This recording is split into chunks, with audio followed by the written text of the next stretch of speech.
Welcome to HistoryMade, where the past comes alive. Today we're going to Lisbon, Portugal, on the morning of November 1st, 1755. It's All Saints' Day. The city is awake, dressed in its best clothes and filled with candlelight. Churches are packed. Bells have been ringing since sunrise.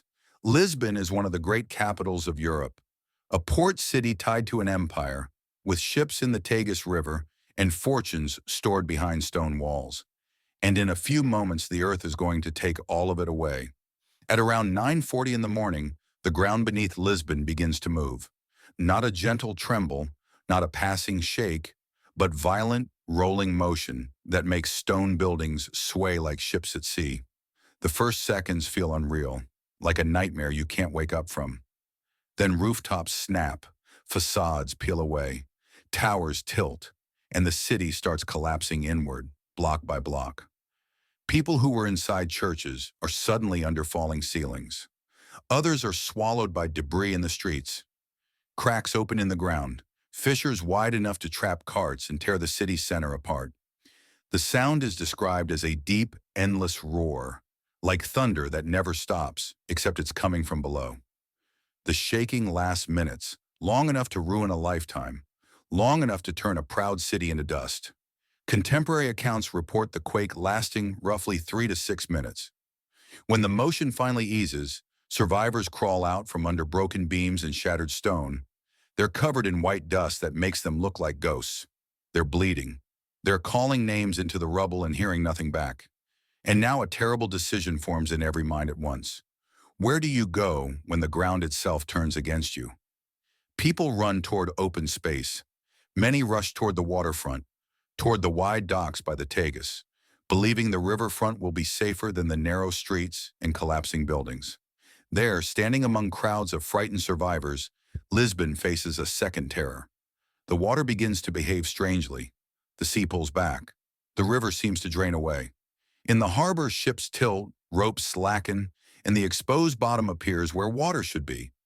People stare, confused, drawn forward by the bizarre sight. Some walk out onto mud and debris to see what the water has revealed.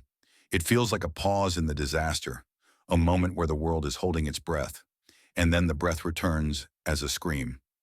About 40 minutes after the earthquake, the first tsunami wave arrives. It surges into the harbor and downtown, racing up the Tagus with terrifying speed, sweeping away anyone too close to the water.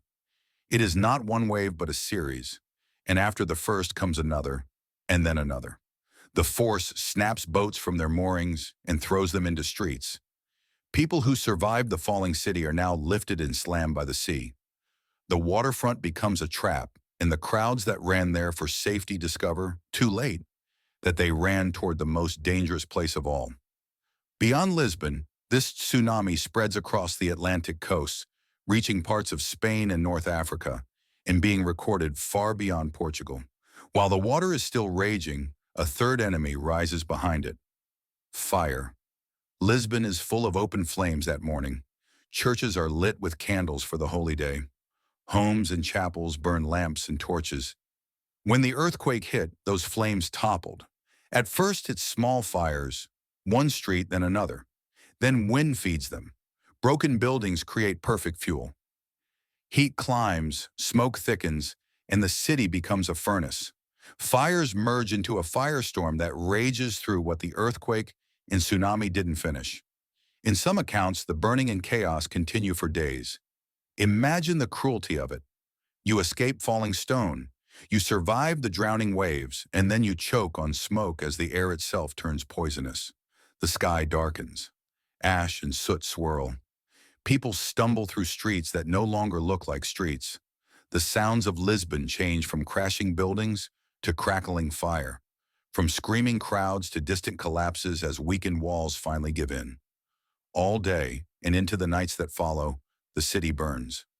By the time the flames die, Lisbon is not a wounded city, it is a ruined one. Enormous parts of it are gone.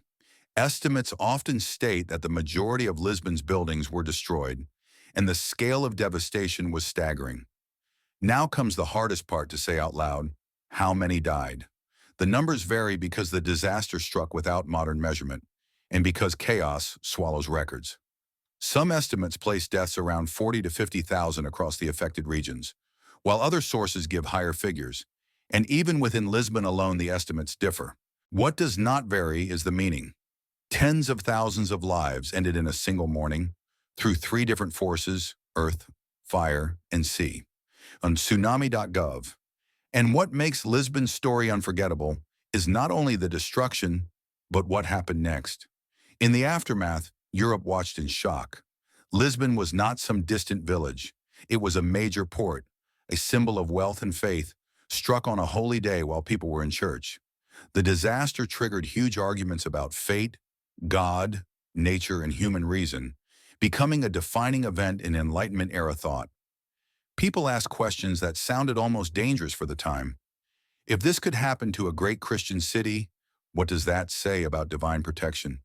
If the world could collapse without warning, what should humans trust? Faith or evidence or preparation? Yet even while philosophers argued, Portugal needed leadership that could act, not only think. And here, Lisbon's recovery becomes another kind of story. The birth of organized disaster response and modern rebuilding. The Marquis of Pombal moved quickly to impose order, mobilize resources, and begin reconstruction plans almost immediately. Out of the ruins came a new Lisbon, rebuilt with a different mindset, streets planned, structures designed with lessons learned, and a focus on resilience. The earthquake also pushed people towards something else. The idea that disasters can be studied. Not just mourned, not just blamed on fate, but investigated. Lisbon became one of the first major earthquakes examined scientifically across a wide area, helping shape the early foundations of seismology and earthquake engineering. Even the tsunami became part of the lesson, a reminder that the sea can be as deadly as the shaking ground, and that a retreating shoreline can be the last warning you will ever receive. Today, when we talk about disaster planning, building codes, tsunami awareness, coordinated response, and the science of earthquakes, part of that modern thinking traces back to this morning in 1755. Lisbon did not just lose buildings, it lost certainty. It forced an entire continent to look at nature differently. It showed that catastrophe can arrive in layers. First the ground, then the flames, then the ocean, each one feeding on the confusion created by the last. And that is why this story still feels like a film when you tell it, because it is structured like a nightmare with three acts, each act more devastating than the one before it.